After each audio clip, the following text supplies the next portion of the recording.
Welcome to Authentically Woman, a sanctuary dedicated to empowering women. We are a faith-based healing circle focused on changing perspectives and inspiring healing through authenticity and vulnerability. Join us in this journey of empowerment and healing.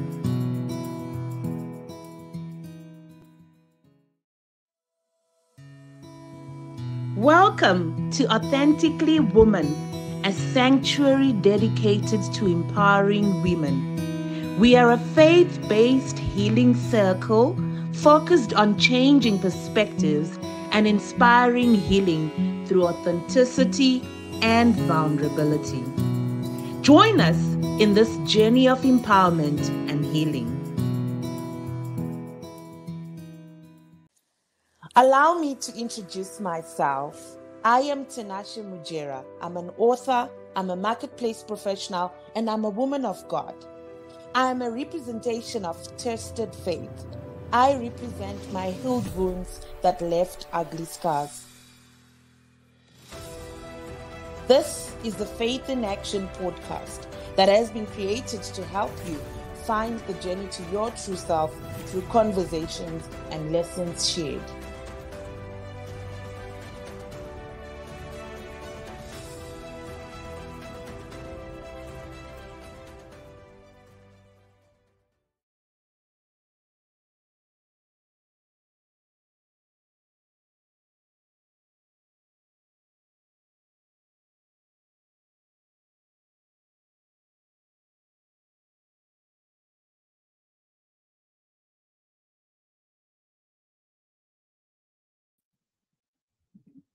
Hello, everybody, and welcome to yet another exciting and inspirational episode of the Faith in Action podcast with me, your host, Tinashe Mujera. Super excited again today to have you guys join us and listen to a powerful guest that we have. Before I get into that, I want to talk about Authentically Woman, as you've just seen from the ad we just showed now. Authentically Woman is the platform that we started, rather a movement we started last year, community movement for women, to bring healing and alignment to women through sharing our personal stories from a place of authenticity and vulnerability. I'm completely passionate about women and young girls. And I must say, the big event that we had last year, which was our first, of course, was dynamic. We had it in August. A lot of women came through and we experienced the power of God and we experienced the power of healing because of sharing stories, our own personal stories from a place of vulnerability and authenticity. Again, we've created a beautiful, safe, a platform, a group on Facebook that I would love to invite all of you to join in if you can. We also have rebranded our Nashe page to Authentically Women because that's going to be a more community focused group. So please, I invite you to join in on this movement and watch out for exciting events and activities that are lined up for you. Yes, we are here at the Faith in Action podcast. Again, I said I'm excited because I have a very inspirational guest who has joined me. I don't even want to say out his bio from my own head. So I'm going to read through his bio so you guys get a good taste of what he holds, what he does, and what he's going to bring to this beautiful show today. His name is Kgaugelo Habyane. He's a dynamic creator with experience in broadcast media and podcast production. He has worked in the business news, sports, entertainment sectors on paid, free-to-air, and on-demand channels. Kgaugelo also hosts and manages Mend Up Conversations. This is something I'm really excited about because we also on this journey of really creating the awareness about men. And I'm excited that he holds conversations that are called Mend Up Conversations. It's a platform for men to engage in introspective conversations, connect with others, and establish supportive communities. Kgaugelo is a practicing member of the ontological coaching community. He facilitates talks with men and boys using a person-centered approach and creative coaching frameworks. He collaborated with SADAG to establish their first online men's support group. And he works with the South African Federation for Mental Health, Youth Mental Health Advocacy Cohort, and runs a mentorship program for male students at Varsity Studios in Hatfield, Pretoria. Oh my God. It's interesting to see men really showing up and finding these men that are really pushing this movement of creating awareness and creating safe platforms for men, which is something we really need in this day and age, more especially for men. So without wasting time, please help me to welcome Kgaugelo Habyane to the Faith in Action podcast. Welcome, Kgaugelo. Thank you so much, Tinashe. I appreciate being on here. I love what you guys are doing with the Faith in Action podcast, right? I just love that name. So yeah, I'm very grateful to be here. Thank you. Awesome. Thank you. Thank you for honoring us really with your time. We don't take it for granted because you could be doing other productive things. You are a busy man, Kgaugelo. What a bio. What a bio. Wow. Thank you. Thank you. I'm wowed. I'm wowed. And thank you for this work that you're doing, which is exactly why we needed you on the show, especially or particularly in this month of June, where we're really trying to create this awareness on mental health, especially for men. Not many conversations are happening around men, Kgaugelo. Why are you guys really not doing the work? Why are you just there and not doing anything? We need this to be done. And when I saw your profile, I was super excited. What led you to start? What led you to start? Oh man, that's a very interesting story that has like a bit of sadness in it as well. But I'll give you a bit but I mean we're on a podcast, so we can go into it, right? So I Good. was working for an organization about 3 years ago, where I actually happened to be the only guy in that organization, working with about I'd say about 7 or 8 other ladies. And what happened was that during COVID, we had to now move our programs, which were basically focused on empowering women in corporate, right? So getting them to be comfortable as managers, to own the space and that type of thing. So then, obviously, in COVID, those programs couldn't be had face to face. So I had to do an online thing, which I was then quite instrumental in creating that platform.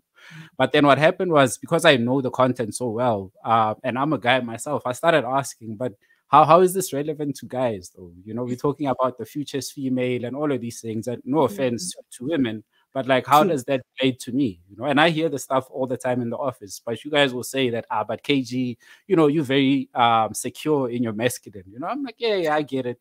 And I grew up in a house full of women too. So that's a space I'm very familiar with. But then some guys might not be so familiar with that. So how do we Mm, sort of navigate that space? And what then happened was we started then having very unplanned, very casual conversations with some of the guys who were on the programs, kind of just getting in touch with them. Well, what do you guys think? How's these things working out for you? And some of mm, them were saying, yeah, man, I mean, I would like to get something that speaks directly to me. And I was like, that's interesting, but how do we then do that? Because I mean, I'm not a mm, facilitator in any shape way or form. I'm not a trainer in any kind of shape or form. So podcasting is something that I was, fantasizing about since about 2011, while I was studying radio at Boston Media House. So at that time, podcasts were mainly music podcasts. So, I'm into hip mm, hop. I'm quite deeply into hip hop, and I used mm, to download those a lot. But my radio lecturer at the time when I was in my final year was Kino Kamis, who was on 702 at the time. So he mm, was like, yeah, I hear you with this whole hip hop stuff of yours. You would impress me if you actually gave me a show that was more about talk, so talking mm, through issues and stuff. And I thought, okay, we can make a in-depth interview type of thing. So that's where the whole podcasting thing came about. And then I mm, kind of pulled up, in my history, and I said to my boss at the time and the rest of the team, I was the head of digital then, and I said, well, what do you guys think about podcasting? I was about to mm, start something. So we started a podcast, but that was aligned to the programming we were doing. And the idea then was, okay, well, let's take these programs that we have, and for people who've been on the programs maybe 2 years ago or 3 years ago, whatever, they can then still tune into the podcast and kind of get a refresher of stuff that they did and maybe yeah. what's more like the latest stuff that's kind of coming up now. and you know, in the midst of all of that, the conversation around working with men then came about. And I kid you not, we were sitting, and I know I'm kind of chopping the story up, trying to get to the point. Good. Oh, Um, good. but it was in March, I think, and we were at the Westcliff having breakfast for one of our team members was getting promoted to MD. And my boss turned and said to me that, KG, man, I actually think, why don't you just change the podcast from doing our programming into something for men? Because you've been speaking about this stuff so much. And I thought, wow, okay, that's a wonderful idea. Okay, well, Mm, you know, I'll sit on it. I'll think about it. mm, And man, mm, I just started pestering my girlfriend about it. And I said, man, we've got this idea for a podcast, you know, so can you help me come up with a name? let's come up with a concept. So the yeah. name Manned Up Conversations actually came from my girlfriend, funny enough. Wow. And that's pretty much how that whole podcast came about. Yeah. Amazing. Amazing. Did you feel like it's your call and purpose, somehow destiny? Just you just found yourself, God just aligned you into that journey and into that path, and you feel like it was actually purpose. I think when in hindsight, and with the stuff that I'm doing now, obviously it's been 3 years. So on the Mm, 9th of next month, it will be 3 years of me doing this. And you know, now that I think about it, and some of the conversations that I've went into, a lot of my mm, past traumas, wounds, and stuff that I've dealt with, like growing mm, up without a father, mm, experiencing, you know, kind of being exposed to sex at a very young age, you know, those type of things mm, started coming up. And I was like, mm, wow, this is actually healing. This is therapy for me, mm, right? mm, So mm, in a way, it's mm, like a calling, and it's in a way me paying it forward to other guys who grew up without fathers, who have experienced mm, things that they've never really spoken about. And mm, also because I grew up very quiet, you know, I was a very shy kid, very closed off at home. Um, but the media has always been a place for me to kind of look to, you know, kind of live vicariously through all these rappers and all of these people from the States. So yeah, yeah. you could say that God kind of directed me here in some way. Wow. Yeah.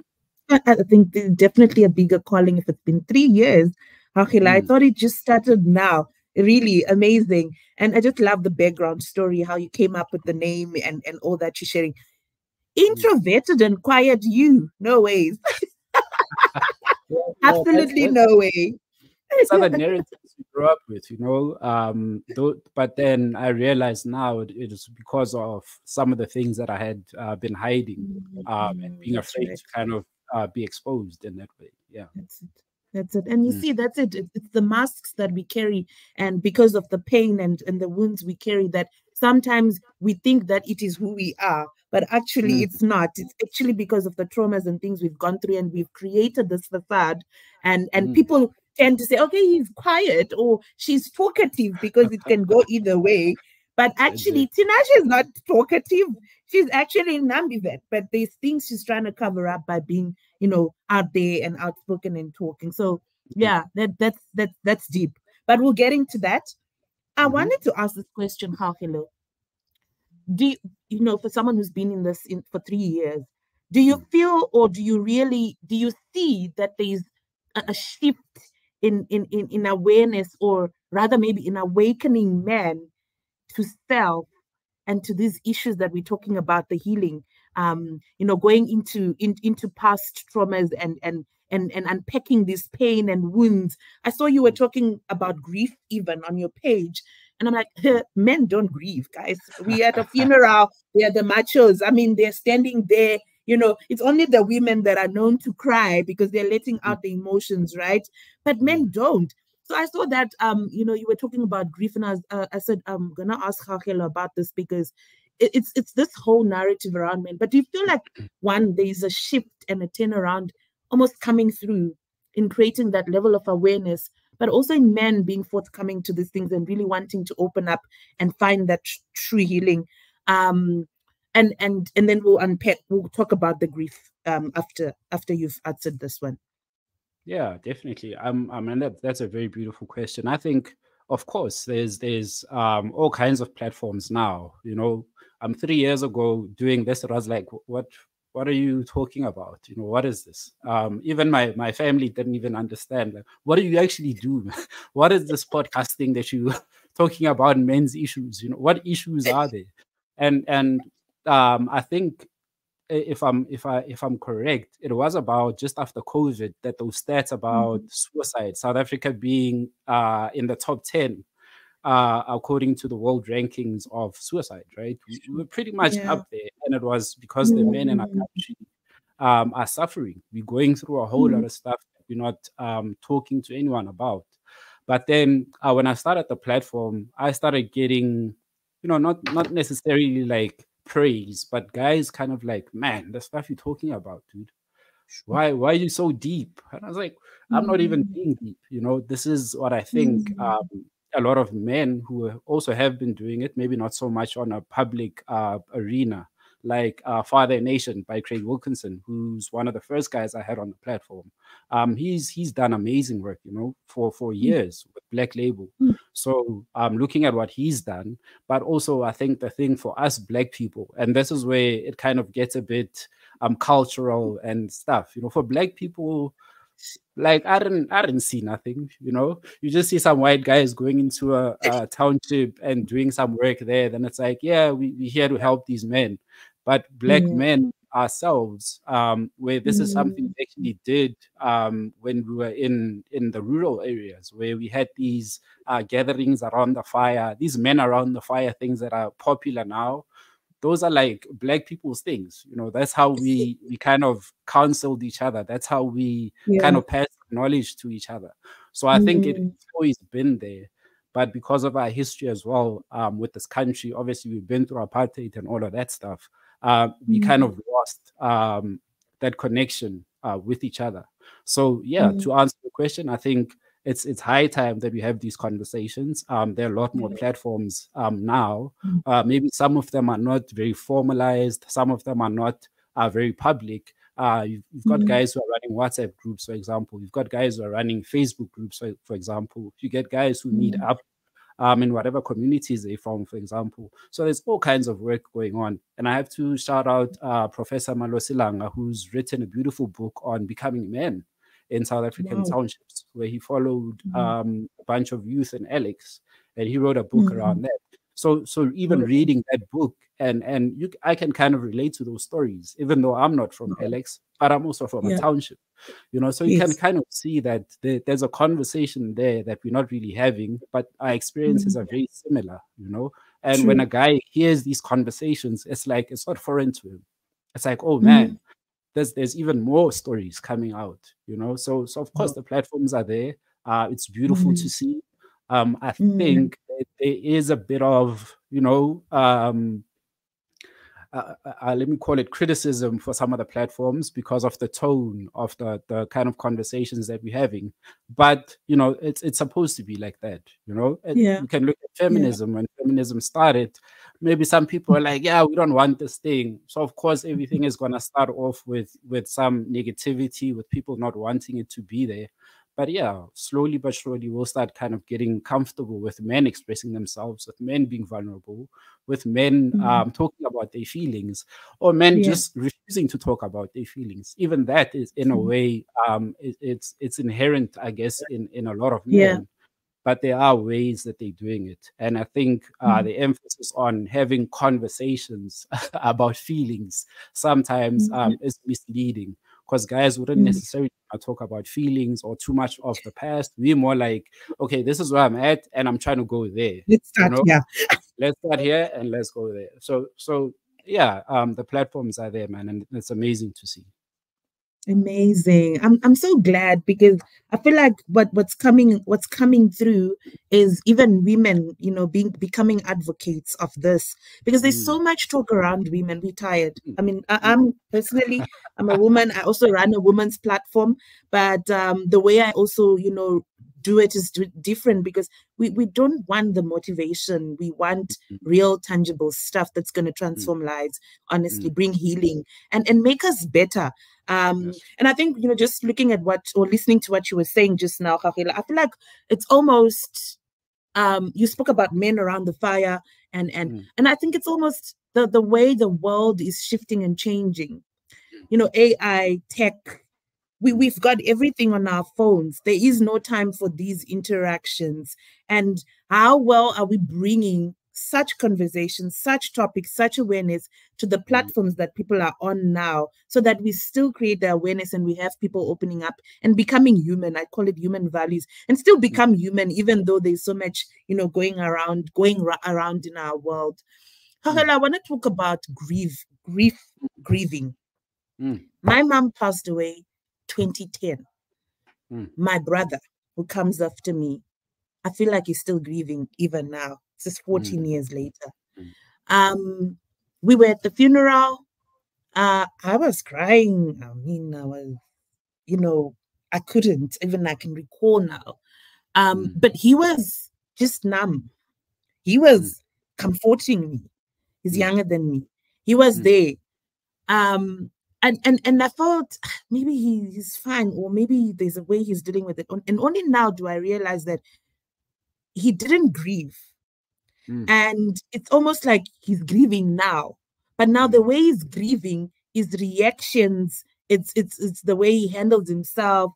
It's now almost like sabotaging self again because of that deep-seated pain within, because he and my mom are like this. So it's almost like his whole world shattered. I couldn't understand why, he never had an opportunity to really like let it all out. But I've seen that, through the years, and learning also, and, growing self-awareness and all of that, just realizing that, no, actually, this could be his way of grieving, because he still talks about his mother now, 14 years later, as if she's there now. Do you remember when she did this? Oh, and you can see he's so consumed in that world. And then when it stops, and then he's another person. So men and grieving. And why do you guys not cry at funerals? What's going on? What's happening? I don't understand. How do you grieve? How do you let it out? Or do you feel like when you cry, you're not a man anymore? What is it? Well, and that's a very interesting one. There's a man called Tom Golden who I've been doing a lot of reading on, and he speaks about his book is called "Swallowed by a Snake: The Male Side of Healing," right? And he says, like, even as you say, it doesn't seem like he's grieving, but in a lot of ways, during the funeral, this guy preparing, slaughtering cows, making sure that like everything is ready at home. So all the work that men do, that in a way is a process of them grieving. So yeah, it might not seem like okay, we have to put this guy in a room somewhere with a bunch of guys and like let it out. Yeah, some guys maybe do that. Let's not say that guys don't do that. Maybe some do that. But for the most part, we know that guys are more, I guess, not interested, but they're more relegated to, hey, you guys have to go do some work there, right? And in that, I have to be strong for everyone. I have to hold down the family. I have to hold down the fort. If your brother decided to just start crying and you are also breaking down, then man, who's gonna help who? Sure. So in a way, it's like a sacrifice that we make, and it's historical. Even if you think about back in the days when people went to war, if we are the ones in the front lines, I can't be there like, man, I'm scared. I mean, like, come on, you're gonna rattle everyone, so I have to brave up and be like, okay, we're going in. I'm scared, but we're gonna handle this. So when you think of things like that, that we inherited through history, like through lineage and all of that. It's not like these things are new, that men just decided that, no, we're not going to cry. These things also have to do with how society has developed over the years. So when it comes to grief, like you say, I love that you share the story that he's somehow, whenever he talks about the connection he had with your mom, he comes alive. I had a similar experience because I lost a very close friend of mine. I couldn't grieve when I lost him. And I think that's the letter you saw. I wrote about it for a workshop that we're running for men's grief, because we realized that a lot of men, as you say, are not grieving. But Yeah. men are grieving. It's just that we haven't been given a space or a container that's safe enough to say that, listen, you might have to cry, you might have to write about it, you might have to sing about it, you might have to draw a mural about it, do Sure. something about it. Yeah. Don't let it sit in your body, because the more you let it sit, it's going to come out in very negative ways. So when I say negative ways, for my side, when I went through the loss with my friend, I was in my 20s. I was probably about 23, if I'm not mistaken. And man, it was horrible. You know, I did not cut my hair for that whole year. Um, I was smoking like, man, I Yeah. don't know how many joints a day.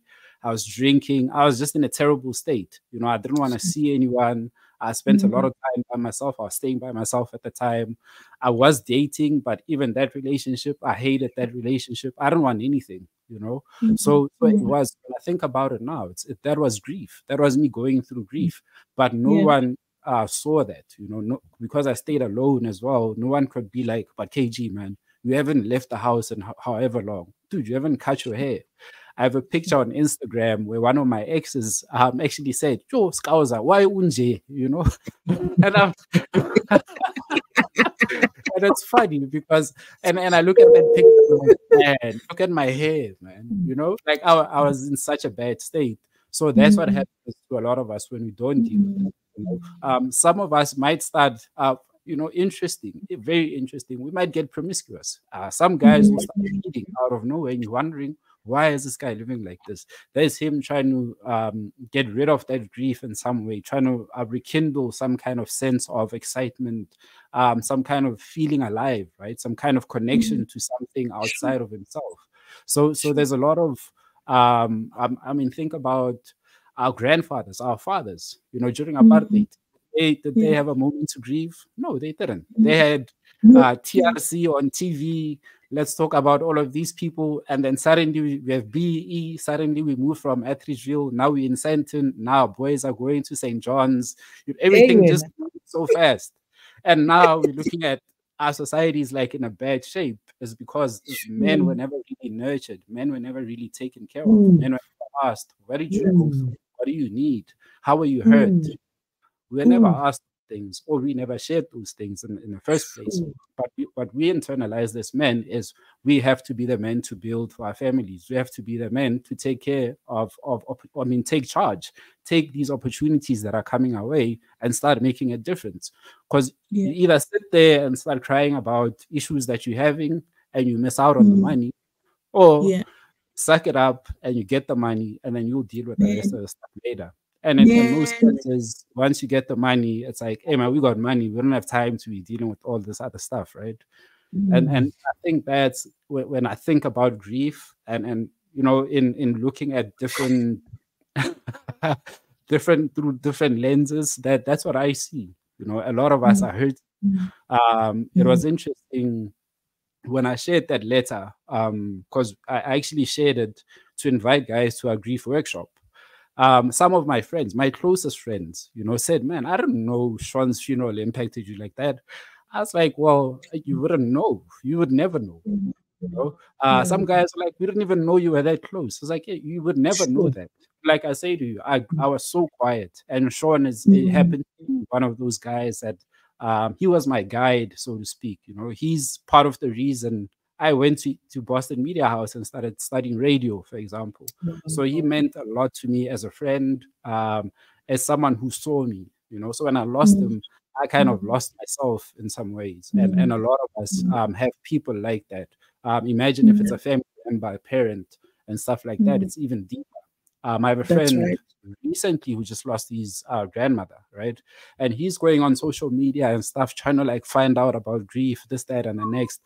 I'm like, my dude, you know, we've got this platform. If you really wanna work through your grief, come through, let's do it. So there's also Yeah. like a fear, you know, of exposing yourself to these spaces Mm. because you don't know what you'll uncover in those Yeah. spaces. So there's fear, there's lack of trust, there's I don't want to say lack of vulnerability, but also Mm. vulnerability is not child's play. You know, it's not No, like it's I'm just not. gonna walk in there and just start No, it's blurting not. stuff out. No, it's a process, Mm-mm. right? Yeah.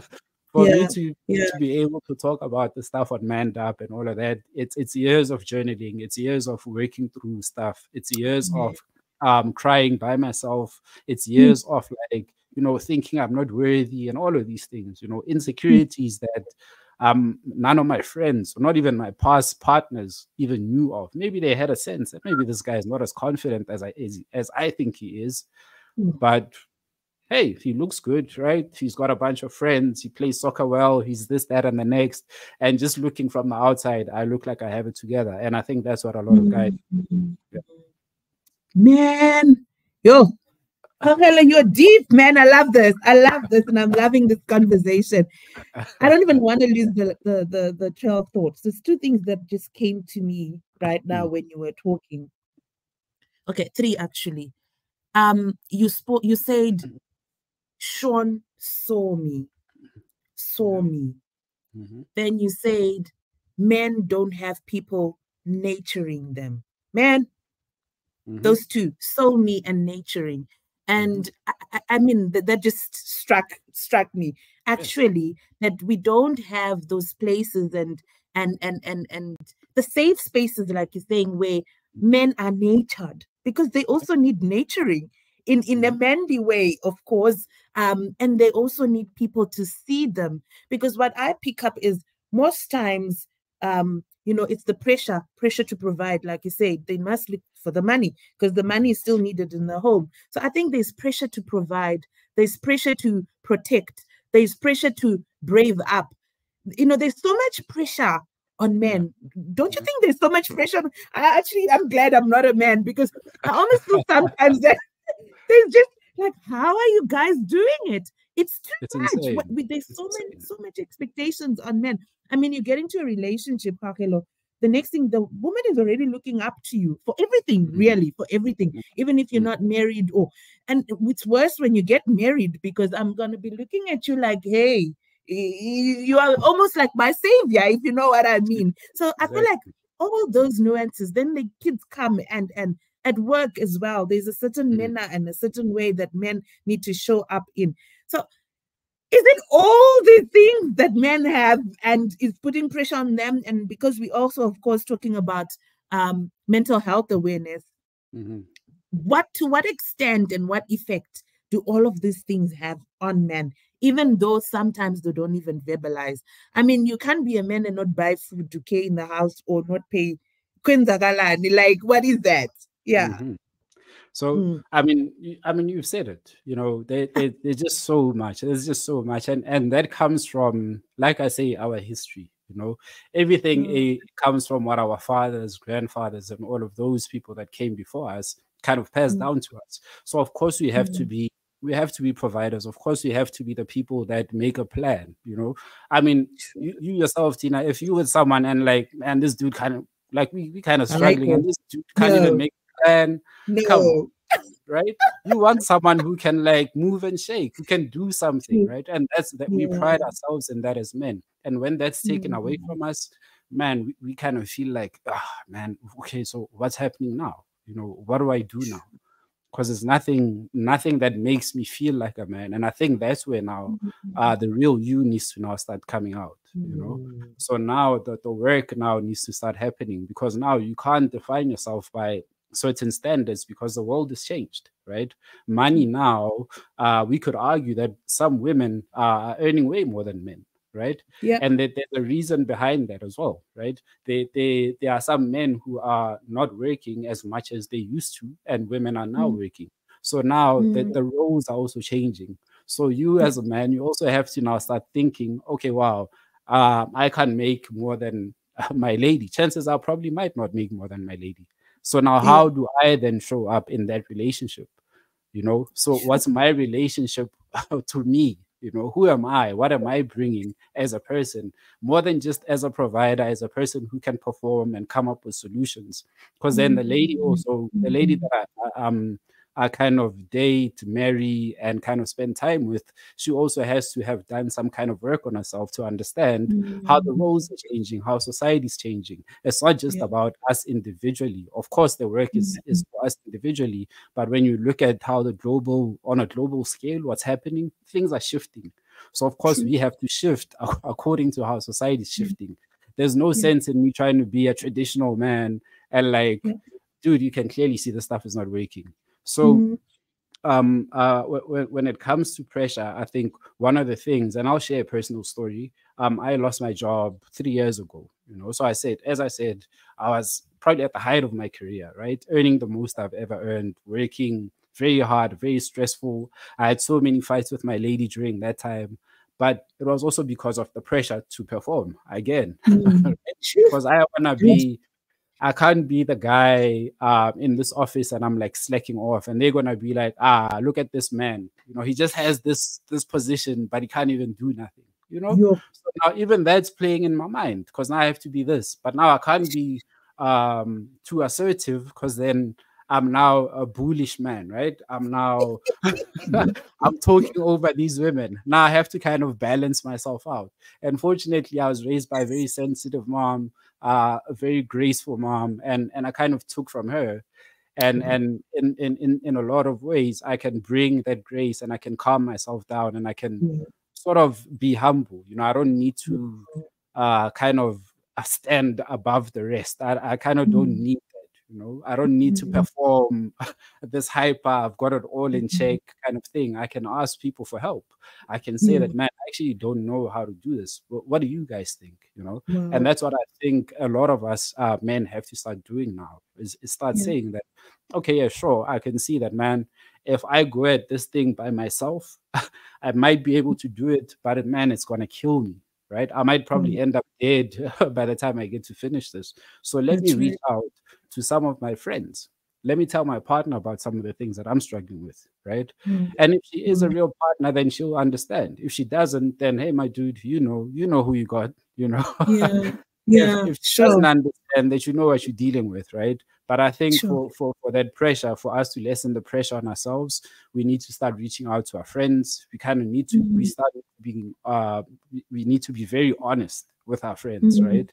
And Mm. also to our friends, some of you, you know, you might still be caught up in that, you know, a man must do this, and that's okay. You know, I get it. You Mm. might not be where I'm at, but allow me the space to tell you where I'm at without you trying to Mm. judge or impose a certain type True. of manhood on me. Because what you're doing is then you're invalidating me as a man, right? You're invalidating my experiences as a man. I saw Tipo Touch talking about his son and we raising very soft boys and all of that. I'm like, dude, you can say that, but like to even shame your son like that in public, for me is quite ridiculous, right? What's the conversation after that? That's the most important. Did you Mm. affirm that boy? Did you tell him that, yeah, maybe you Mm. suck at singing, but man, can we find something else that you're good at, that you That's can right. maybe take out, express your talents, express yourself in that way, right? Yeah. Uh, Men need to kind of, you know, I believe in journaling a lot. You know, we can do that, man. Create a Yeah. space for yourself. If your friends are not going to do that, you're going to have to Yeah. now take the responsibility on you to now start seeing that, okay, well, what do I do now to Yeah. lessen the pressure? You know, let me see Wow. in my networks. Maybe KG's been through something like this. I Mm. remember this guy saying something, but I never really took it quite seriously. Let me actually reach Sure. out to him and find out. You know, That's right. and in Yeah. that way, I think we then start, as you say, stories. You know, by sharing these Yeah. stories, you kind of start seeing that, oh, okay, I'm not the only one. Okay, there are a Mm. few of us, but then there Mm. are other guys who actually experienced this and they were actually able to get through it, and they That's did it. something. Their partner Wow. maybe supported them, their family member supported them, their Yeah. child maybe supported them. You know, it could Yeah. be anything. And Yeah. in that way, I think then that pressure starts to, it's there, but then you have better ways of dealing with it. You know? That's right. Sure. Yeah. Hi, Mm. how hello. Oh my God, I'm loving this. Thank you. Thank you. Thank you for all that you're sharing. I love the part where you said, then your you becomes tested Yeah. because you've been performing. Mhm. It's that you that just stood out, because then it leads me to the question that I want to ask next, which is finding your you. Mm. And also you spoke about a time where, you know, you were really, when you're talking about Sean and grieving, you know, Sure. doing all sorts of things but sabotaging yourself in the process until Mhm. you faced that which you needed to deal with. Mhm. That dealing, what is that dealing with, and what Mm. is that facing the issue? what does it look like? And what does that finding your you look like? Man, it's a very messy process. I have to warn. Um, and a lot of these things, and why hindsight is such a beautiful word.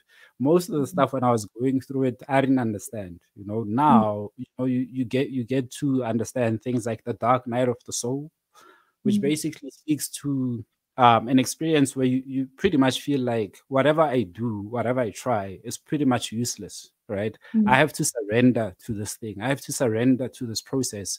And wherever it takes me, I'm just going to go with it. But at the Mhm. time, we obviously we didn't talk therapy and seeking help and seeing a counselor or mental health and all of those things. But fortunately, my mother was a nurse. She's retired now, but she had a friend who was a psychologist. So the idea was, okay, maybe we need to speak to Dr. Such and such. And I said, okay, I would love that, you know? And she said, okay, no, cool. And we just had that back and forth until one day, and I have to share the story because it was quite a pivotal Yes. moment in my life. I Yeah. was sitting with my mom, just having lunch on a Sunday. We're sitting in the kitchen, and your food is good, everything. Me and my mom don't talk a lot, but we have conversations, right? And suddenly tears just started rolling out my eyes, and I was like, man, what's going on, but now these tears are like unstoppable. So I'm like, okay, Mhm. geez, what's but I'm not like crying out loud. It's just like I'm very emotional, and I didn't understand it, and I said to my mom, like, and she said, man, what's going on? I said, no, man, I don't even know what's going on. I think I need to go back to my place where I used to stay at school. So let me go back to Res. I can say it now that that was a very safe space for me because that's where a lot of journaling, introspection happened for me. Is that was in Mhm. 2008? Yeah, Mhm. 2008. And then I just had that whole experience, and I got to my place and I just started writing. I had a bunch of, I still have those journal entries till Mhm. today. I don't really Wow. like going back there because it's quite a hurtful place to be at. But Yeah. those days and just that whole experience was pretty much me talking to God and asking him, like, what is going on?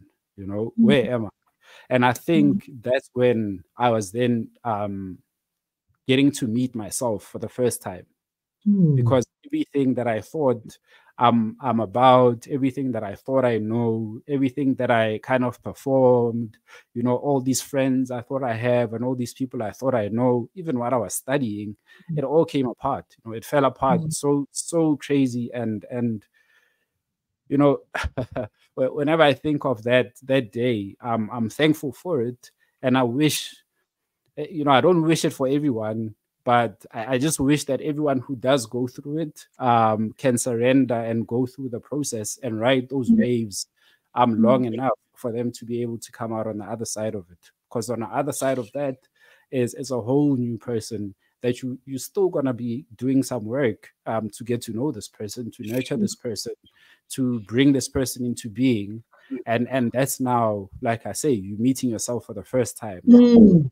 You're getting Mhm. to even saying my name, it's like sounding different, Mhm. even the people I meet, even the things I'm interested in are very different. Sure. Even the circles that I used to have, it's like, yeah, sure, I mean, I can hang with those guys, but those guys don't really know me. They know this Mhm. facade, this mask that I always put up, which is funny because most people that know me or know me from back in the days see man up conversations. They're like, what? You on a podcast talking like this? You know what I mean? So and I use that pivotal moment when I broke down, when I had a breakthrough with my mom in that kitchen. That moment, I think, for a lot of men, it might present itself very differently, but that's Mhm. how um the you kind of starts coming up. Yeah, Yeah. Yo, yeah. I'm getting all the feels. Oh, hello. Peace. And you went to meet yourself for the first time. Properly met myself for the first time, properly understood that, listen, I love hip hop. I'm an incredible soccer player. I played soccer for a very long time, and I could never even admit that. I probably would have made it if I admitted that earlier in my life. I probably would have been rapping if I really did, own that thing. But unfortunately, or fortunately, is the rapping was actually an outlet. It was something, Mm, was like a stepping stone to something even bigger, which is pretty mm, much what I do now. And I'll say it's mm, bigger, but I have a very small podcast, but with very big ambitions, and that's I think someone I've always been. And I've mm, always been afraid to admit that because I felt mm, like it's boastful for me to say that. Or hey, mm, me, I wanna change the world, mm. those Of kinds of course, things. you are changing the world now, Kgaugelo. Come on. I'm telling you, and it's not a small podcast. It's Sure. big because the job you're doing is big. So you I must appreciate never ever, say it's small. It's not at all, not even. Kgaugelo, oh gosh, where to start? Okay, I'm overwhelmed. it. Growing I'm up even without a like father, sweating a bit from all of this. I'm like, oh man. Okay. you know, growing up without a father. Mm, I grew up with a present absent father. Well, and I don't even know if I grew up with him because he passed on at 16 when I was 16. sure. And and you spoke about growing up around women and without a father. Mm, What did not having a father do to you? How do you think it affected you and how do you think it affects men? mm, And what is that one thing you craved for or always wanted in having a male figure, not even a social father or like a real dad, a real mm, father, your own, walking the journey of life with you growing up? mm. And that's a deep question because you grew up without a father and you don't know what a father is, so you don't really Yeah, miss them, right? You don't. yeah, It's like, oh, he's not there. yeah. Until you then start mixing with like cousins, relatives, friends, and you start seeing their family dynamics, and it's like, oh man, that's such a cool father, right? Mm, And then it mm, hits you, and oh man, but where's my dad?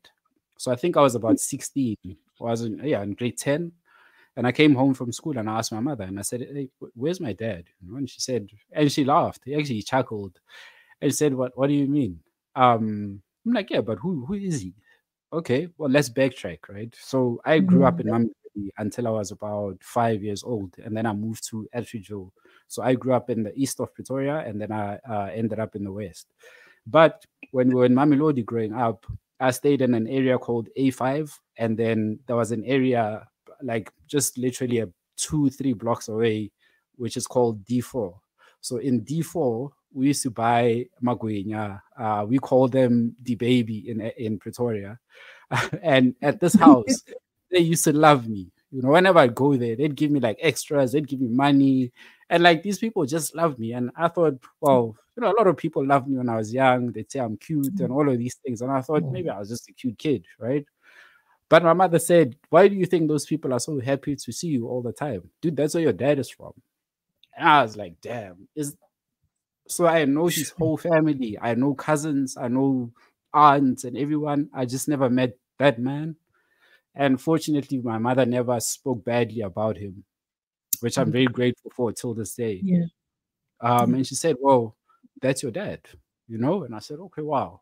So what that kind of told me at that time, I didn't really care. Obviously, being a teenager, it's like, well, screw this man, listening to hip hop and all of the most hip hoppers are talk badly about their fathers because most of them are raised Mm, by their mothers. So I mm, pretty much could relate to a lot of the hip hoppers, mm, and I didn't really take mm, or pay too much mind to that. But now that I think about it today, I didn't really have the discipline to focus on stuff. So I failed grade 11, I think. And to think that I was like in primary school, I was like proper A student. When I got to high school, things started getting a bit complicated because now we hit the teenage years and now things are going on that I don't understand. I'm starting to date, I'm in relationships, I'm having sex, never spoke to anyone about it. My girlfriend's a year older, we're doing things. I'm hanging out with guys who are a little bit older than me. I'm having sex before they do. I'm telling them about my sexual escapades, like all of this stuff. It's like, wow, man. And it seemed cool at the time. But now that I think about it, it's like, man, if I had a father to like tell me about mm, this stuff. And the fact that I never said to any man up until I mean, even now, I never really said it. Dad, Papa, Ntate, Papa. You know, that is just hurtful. You know, to think that Oof. you can grow up as a man and never even say those words to someone. That is Oof. crazy, right? That is just Yeah. crazy. So, Yeah. I never thought of it. so when you think of it from that level, it's like you are robbed of so much. You know, you Mm, are robbed of the mm, affirmation that you hear that, yeah, a father affirms a mm, son, but he tells you that you did well. mm, And it's like, man, I did well. You know, when I'd come back from soccer with my medals, my mom is a nurse, man. I understand it. You know, she'd even say, when I asked her what did I want to be when I was growing up, she said, man, you used to drag me around, ask me to come play mm, soccer with you. mm, You know, mm, so mm, like those things are like, if my dad was there, he would have done something. Maybe he would have killed my soccer career. I don't know. Could probably mm, would have mm, said, hey, mm, stop the soccer thing, focus on your studies, mm, you know? Maybe, I don't know. But then to have someone to actually see that, to try and nurture that. You know, shout out to my uncle because he tried to take me to Kaiser Chiefs. I played there for a little bit, mm. which contributed to Wow. me failing in grade 11 because I was playing too much soccer at that time. I had to leave Pretoria at after school at like 2, drive to Joburg to Milo Stadium, go play, drive back. So he had to leave work and all of these things. I'd get home at like 7, Yeah. 8 at night. I'm tired. Tomorrow Mm, we've got tests, you know. So a bunch of things happened. When I mm, get bullied, I wouldn't call it bullied, like people were like pulling me by my ears or like taking my lunch, but people would like do stuff. And I'm like, but dude, what are you doing, man? Like, what's up with this guy? Why are you picking on me? You know, I couldn't tell anyone, like, yo, dad, you know, this guy, Wantroela, man, he's busy trying to do things. You know, I couldn't. I had to fight for myself. I had to speak for myself. I had to basically father myself through a whole lot of things, and hide a whole lot of things as well. You know, so mm, from my mother, from my family, from mm. people Yeah. in general, Yeah. right? And also the Mm, shame of not being able to say around people that, dude, me and my dad, I don't, yeah. you know, we didn't even speak about that, you know. Yeah. So Yeah. so when I think about those things, and I think about men who don't have fathers, who've never met their fathers, I'm like, man, I just wonder how you made it through. I love what Lereko had said in one of the episodes we did on why fathers matter. He said he grew up with a loving father, and he wonders how we shouldn't even be celebrating men who made it without fathers. We should be like, dude, how the Yeah. hell did you do it?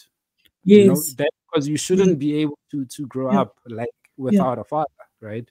Yeah. But thank God Yeah. for the social fathers that we have, who Yeah. might have stepped in. And and Mm, and for my sake, I never had someone literally grab me and say, Kgaugelo, this is how we do things. Kgaugelo, this, mm, that, and next. I had to look, I had to listen, I had to observe and kind of take from the little bits and pieces that I'm taking from, and kind of then, okay, then model this man that I am today. Yeah, I've got flaws, I've made a lot of mistakes, I probably will make more, but you know what, with everything said and done, I'm at a place where fortunately I met my father at 21. He passed away. When I met him, he wasn't the man that I thought my father is. You know, he was very sick when he passed away. He was actually blind when he passed away, and I mm, didn't want to see him. I didn't want to see him like that. You know, it's like I didn't know this man, and then by the time I meet him, he's all sick. Like, mm, you mm, know, mm, yeah. So that kind of hurt, but um, I'm grown, man, and I understand. You know, and I'm grateful for mm, stories that he shared mm, with me about how he used to be loving the ladies, how he used to love jazz and going to the Stockfells and the Shabines back in the days. You know, so all of those stories for me, you know, the little bit that I got from him to spend time with him, I think that kind of made it okay for me to say that, look, I met my dad. I don't know him. I didn't know him through and through. He didn't do this, that, and the next. He didn't take me here. He didn't take me there. But I know him. And I think mm, if mm. that's what God meant for us to be, then that's it. You know. Wow. And I love how you said, I understand, Mm, because it's the understanding and coming into a place of understanding. It's a deep place. It's mm, not just saying I know, because most people take I know for understanding. sure. Understanding is depth.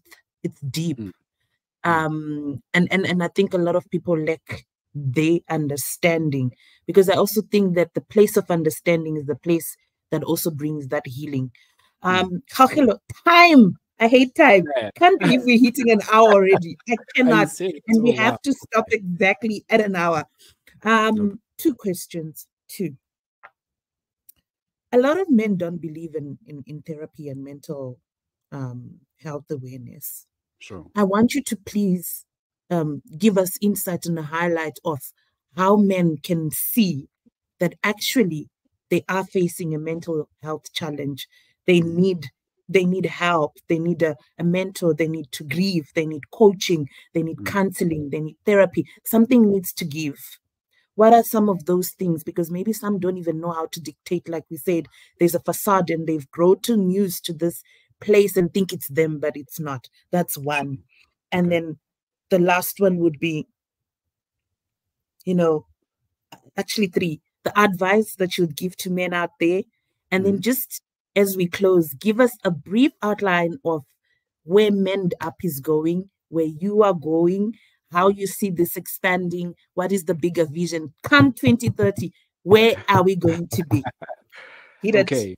Okay. So I'll say, for you to know that things are not okay, obviously that comes with a lot of stuff. You should know yourself, at a certain point. But there are things that you do.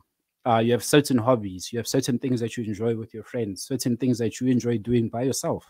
When you start seeing that, I'm losing interest in these things. Whenever I think of them, I'm like, I just lose hope. I just don't have the energy to do it. And I think there's something off there. Maybe you could be losing interest, then maybe you developing an interest for something else. But I think when you start losing interest in the things that bring you life, the things that make you feel alive, that make you feel human, then there's a reason for you to check in on what's really going on there. And a lot of times these things happen in community. When you're by yourself, you can't really pick up on those things, because it's easy for me to lie to myself and say that it's just a bad day, I'll just sleep. But when you get into a circle with friends who know you, they might pick up on some things like, oh man, KGI, man, there's something, what's going on with you? So I had like crazy mood swings when I was growing up, and my friends used to laugh at me like, dude, what's going on with this guy? We came to see you and you don't want to talk to us, bro. And they wouldn't leave. They'd like, okay, you can sulk, you can do whatever, but they will chill with me. And that in some way kind of helped to get me out of whatever funk I was in, right?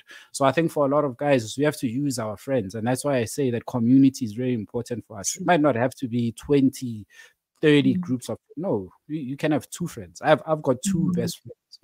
I've grown up with these guys for years, 20 something years I've known them, right?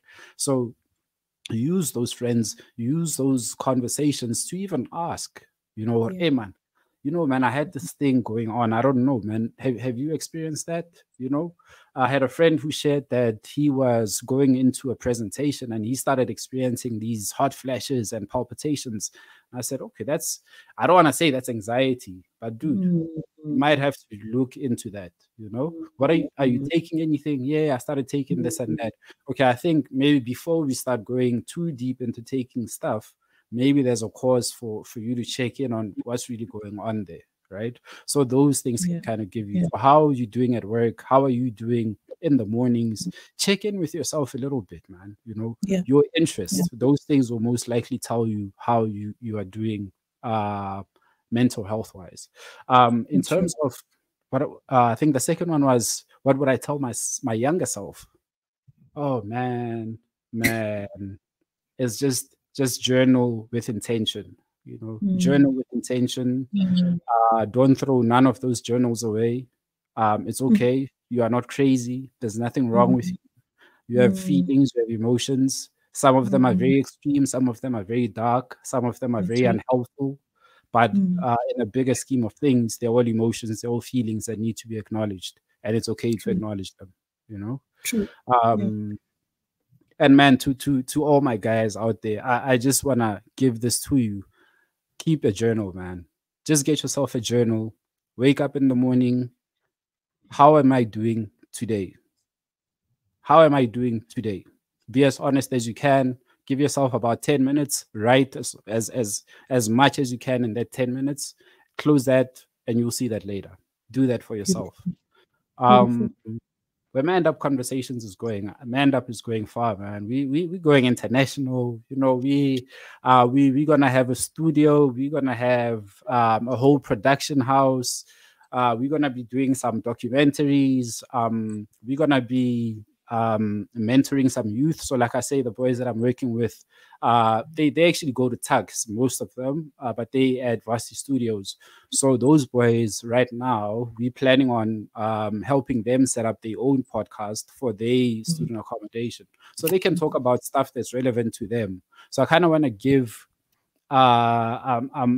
just young guys a platform. Like, dude, you guys know what's going on. You know, don't just listen to KG talk about, yeah, boys are going through this. No, that's not how our conversations go anyway. You know, I want to know from you guys, what are you guys going through, and then let's have an exchange. I can tell you based on what I've gone through, based on research, based on what professionals are saying. But you've got a story. You are the one living right now, and you've got an inner wisdom. So what's your inner wisdom telling you about you? That's what we want to get. That's what we want to get to. So that's what Man Up Conversations is in 10, 20 years. That's where we're gonna be. We're gonna be a powerhouse. We're gonna have some women on board too. Because Man Up, as much as it's got a manly connotation to it, Man Up is coming together, right? You'll see our tagline is connect with evolving men. Exactly. So connecting, it's about creating a connection, of course, between men, but men can't exist by themselves. We need women. True. So when we are manned up as communities, we can bring women into our communities because we are healed, we are well now, and we can say to them, this is what we need. This is how you can support us as men, right? As opposed to men need to do this. No, we can tell you how we want to be treated, how we want to be appreciated. In the same way that I believe that over the past couple of years, we've given women the space to say, this is how society's treated us. This is how we want to show up. This is how we want to be treated. Let's give men that same opportunity. And I think Man Up Conversations is on course to doing that. Yeah. Oh, hello. Amazing. Absolutely loved this conversation. One of my best yet. I promise you, I'm not even lying. Lovely, lovely conversation. Sir, thank you so very much for honoring us with your time, your wisdom, your experiences, your vulnerability. I don't take it for granted at all. If there's any way we can support Men Up, whatever you are doing, please let us know. We in it for the win. We're definitely supporting this work and supporting what you're doing, Kgaugelo. Thank you once again. Thank you for sharing your process, because once again, I just want to emphasize that it is process that brings purpose. It is process that brings purpose. It's it's amazing that you found yourself as just that one man in an organization full of women. It's not by coincidence, Kgaugelo. It's not by coincidence. God had a plan. It's not by coincidence that you went through all that you went through, that you didn't even have the father. It's part of the process to bring out the purpose. Because now you speak from a place of knowing, and you speak from a place of finding you, and that's what the people need. So there is a bigger calling. So, sir, thank you so much once again. I appreciate you. To all our Faith in Action podcast listeners, you heard it for yourselves, guys. I'm all goosebumps, and I'm excited about Men Up Conversations and the conversation that we just had now with the Kgaugelo Habyane. You guys can follow him on Instagram. You can also follow Men Up Conversations. We will tag that for you, so that please you support this beautiful work that he is doing. With that said, we're going to end it here. I also just want to remind you about Authentically Woman platform, that community focus group that we've started. We've got a group on Facebook.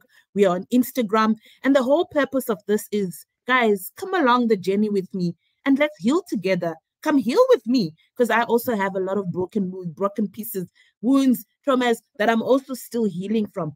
Healing is an evolving journey. We never get to a place where we think we're fully healed, because things continue to unpack. As we evolve, so is the healing. So I encourage you to please join those groups, those platforms, so that we can heal together. Come and heal with me once again. Kgaugelo, thank you. To all my listeners, love you lots. And until we meet again on the next episode of the Faith in Action podcast, it's goodbye for now. Kgaugelo, please stay on the line. Thank you. Thank you. Allow me to introduce myself. I am Tinashe Mujera. I'm an author, I'm a marketplace professional, and I'm a woman of God. I am a representation of tested faith. I represent my healed wounds that left ugly scars. This is the Faith in Action podcast that has been created to help you find the journey to your true self through conversations and lessons shared.